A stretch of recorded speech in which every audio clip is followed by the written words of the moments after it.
Hello, and welcome back to Something Starts Ringing Tarot. My name is Ryan, and today I have a quick tarot tip for you. It has really helped me improve my readings, and I hope it will do the same for you. This tip, actually, I found on Tom Benjamin's channel a long time ago, and it just has stuck with me. He's another tarot tuber on TarotTube. If you don't know him, I highly recommend his channel. He's very educational and has classes and books and all that, so go check him out. His channel and the link to his video will be in the description, so please check that out. This will be somewhat of a reiteration of what he was talking about, but also kind of some of my thoughts as well. So this tip has really stuck with me because it's kind of an overarching life lesson for me as well. It's kind of how I like to shape my life and live my life. So it kind of really tied in that tarot reading into like my life attributes, or like how I live my life. So it's really stuck with me. So as you can probably tell by the title, the tip is to make a contract with your cards.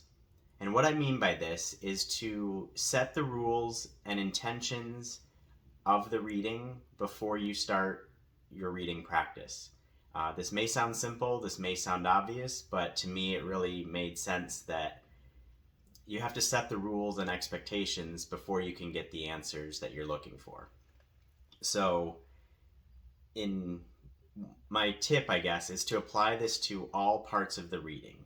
So before the reading, you should get to know the decks that you're using, or specifically the deck that you want to use for that particular reading.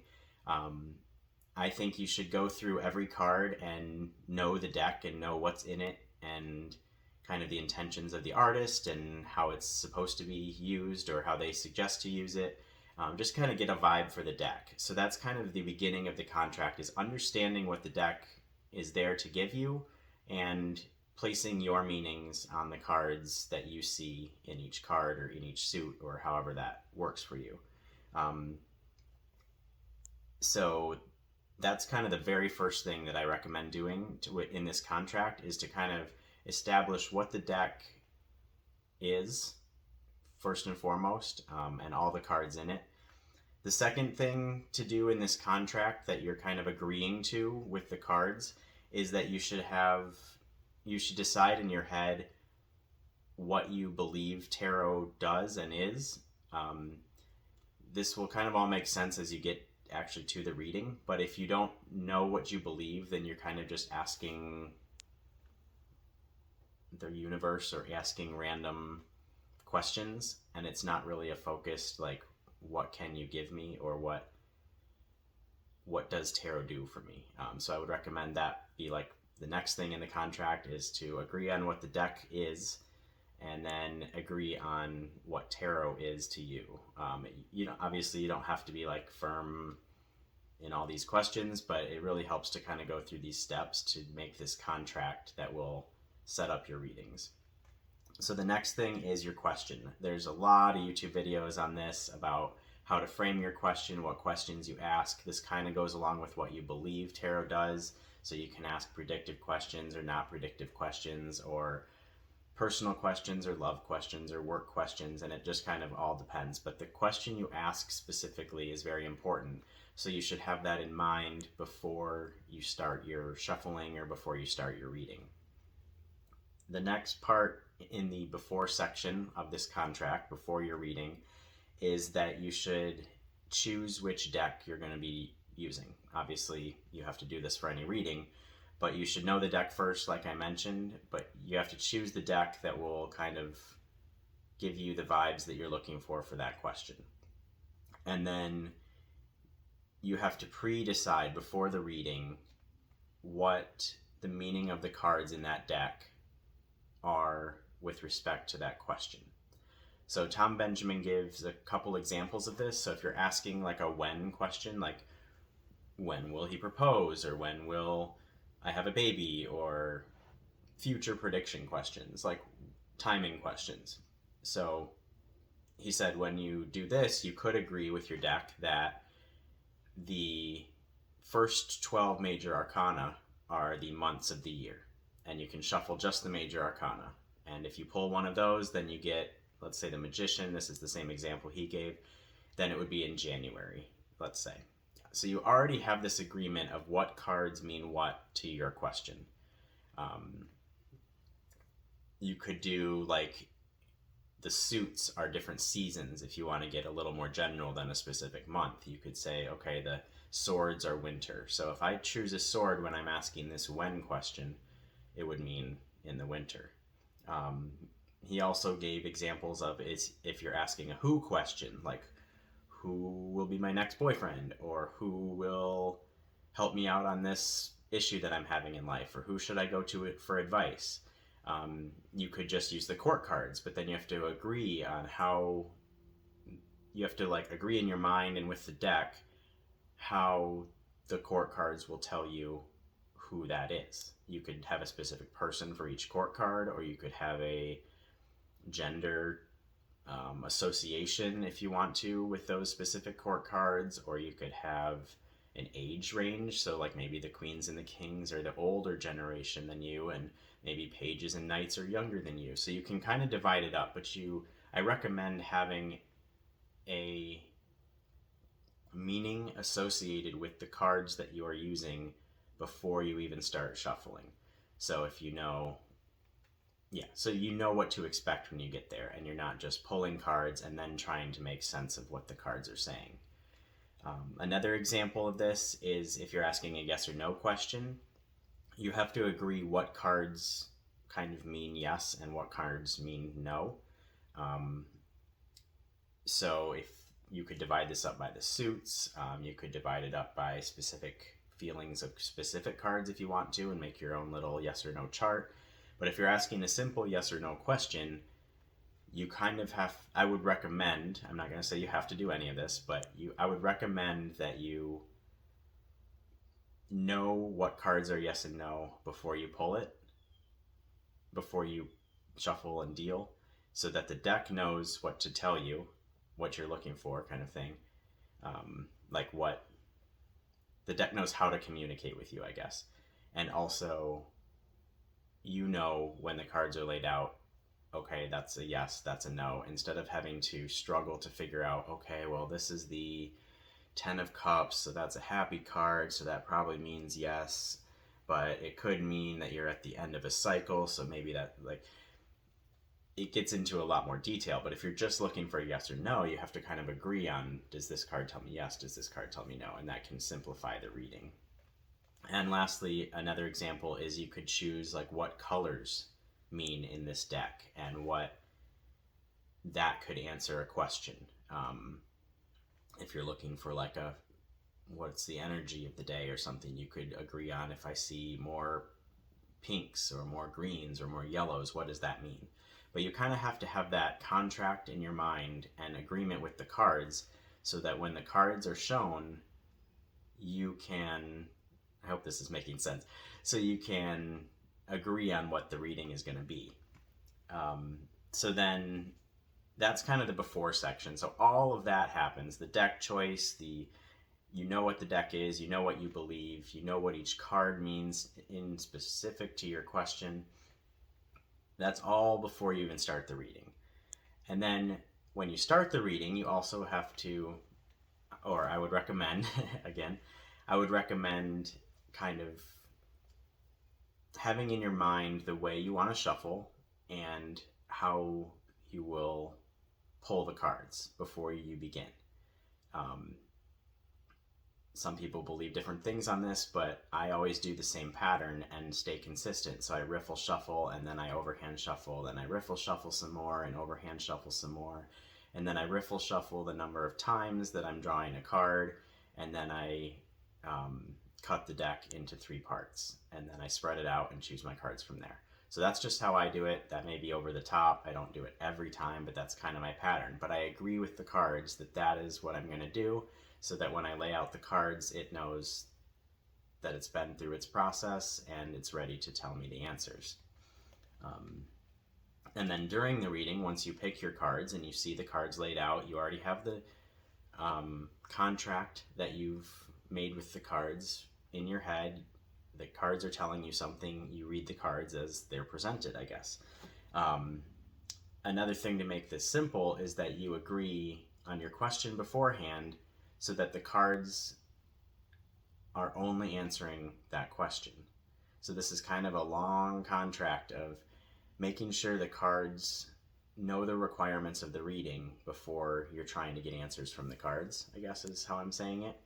So when you're reading, instead of trying to get like all the meanings of those cards from past history or past knowledge, or what is this card supposed to mean, or what is this card's traditional meaning, you just know that this card was pulled for this question, and you have to focus on finding the answer to your question in that card, which should be simpler if you already agree on the meaning, especially if you ask a simple question like yes or no, or when, or something like that. I mean, when is a very complicated question, but if you agree on the meaning of the cards beforehand, you'll have at least a starting point.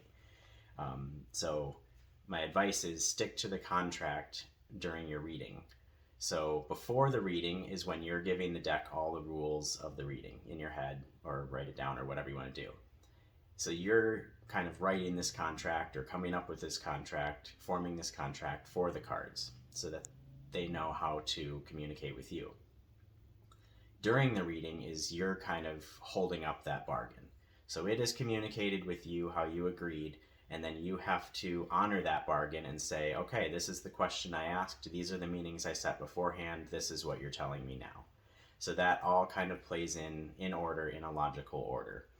And then after the reading,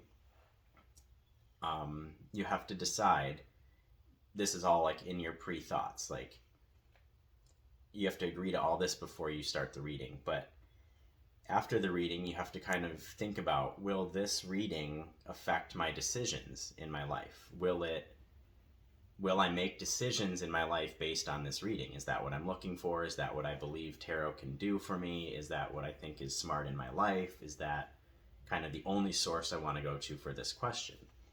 You also have to ask yourself, will this tarot reading alter my mood for the day? I personally find this happens a lot in my daily readings, especially in the morning, is if I pull like tricky cards like the Three of Swords or maybe the Tower right in the morning, and I'm kind of asking for an energy of the day, I have to decide beforehand if these cards are going to like affect my mood for the day.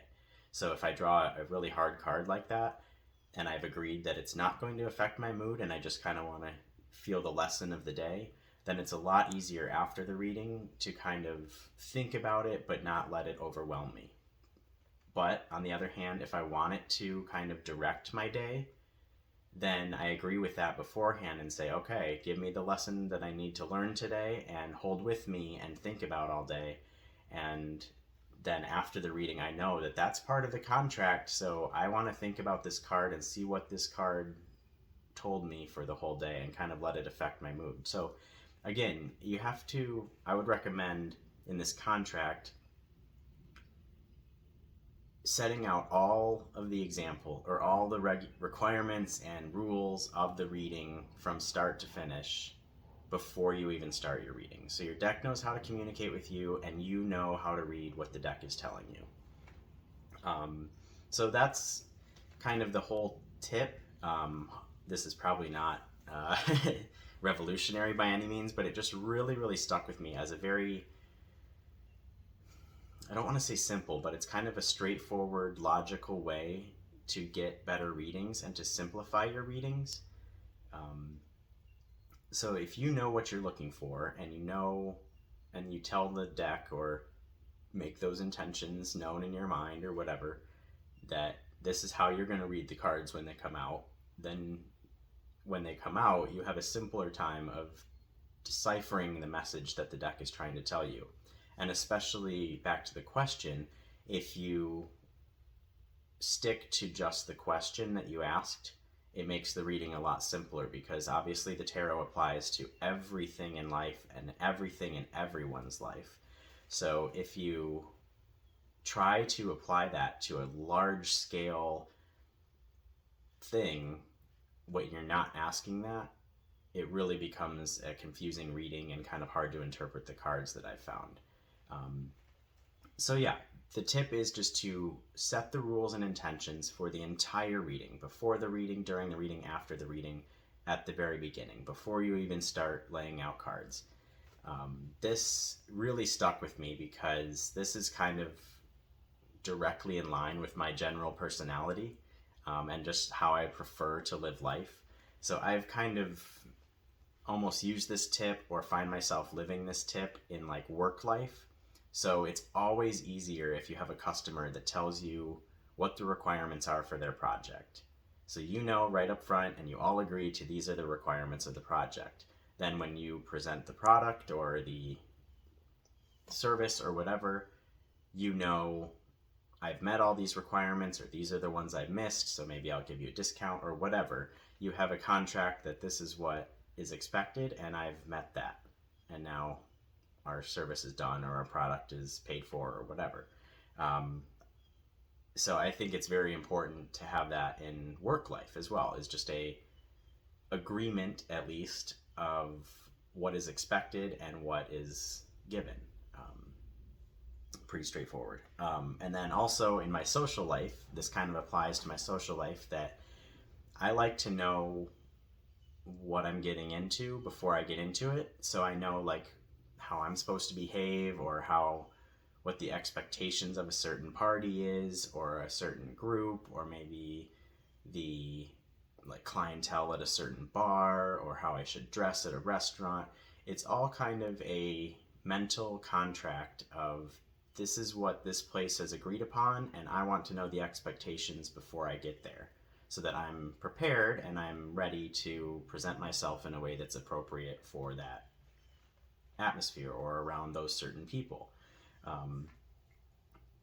So this tip from Tom Benjamin has really stuck with me over the years, and I wanted to make a video about it just to spread it a little bit more, and to say that this can really simplify your readings, as also just be like a general life tip as well. Now, after saying all this, I don't want to give the impression that being spontaneous or living your life off the cuff is a bad thing. Honestly, I need to do more of that myself, as you can probably tell, because I'm very logical, I'm very regimented in everything I do. So I need to be spontaneous more as well, and there's nothing wrong with being spontaneous. And in tarot, there's nothing wrong with like reading into the deeper meanings of the cards, or seeing something come up and using your intuition when you lay it out to say, oh, that's actually the answer to the question. That's something different than what I was thinking before. Like reading your intuitive thoughts with the cards. Obviously, that's important to do in tarot, and it's not as simple as just saying, this is yes, this is no. What card did I get? Okay, yes, done. Like, you can read into the cards, but to make it simpler and to focus your mind, just make sure you stick to the question that you're asking as well. And then I just think, and also when you lay out multiple cards, the combinations of cards obviously have a different meaning sometimes than just a single card. So this tip might be trickier to apply if you have a contract of this is what these cards mean, and then you pull multiple cards and they kind of conflict. So then you have to use your intuition on how this combination kind of talks to you. So this tip kind of applies for simpler readings, beginner readings, things like that. But I still recommend having your intentions clear, having your question clear, and kind of making this contract with the cards before you begin. It'll give you a very good foundation for your reading to be established on, and it has really helped me kind of simplify my readings, or focus me in on my readings and what the question was. So I hope you enjoyed this video. I hope I didn't ramble too long. Thank you for watching. If you like my content, please like this video. Please comment on the video if you have any thoughts on this contract with the cards, or if you do anything like this. And please subscribe. I think I'm at 91 subscribers now, so I'm almost to the milestone of 100. So if you like this, share it with your friends, and follow me on Instagram as well. I am Something Starts Ringing Tarot over there. All right, with that, this is what I'm talking about. This is life. You manage to be happy for 5 seconds, and then something starts ringing.